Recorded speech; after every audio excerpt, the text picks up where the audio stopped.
এটা অবশ্যই রাজুর কল হবে।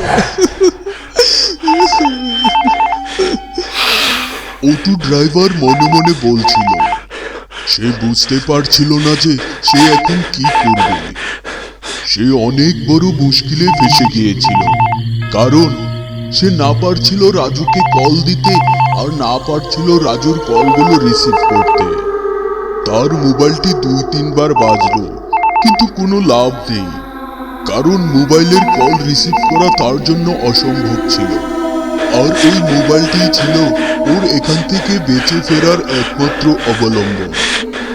আর যখন সে বুঝতে পারলো যে তার বেঁচে থাকার একমাত্র অবলম্বন সে হারিয়েছে, তখন সে জোরে জোরে কান্নাকাটি শুরু করে দিল।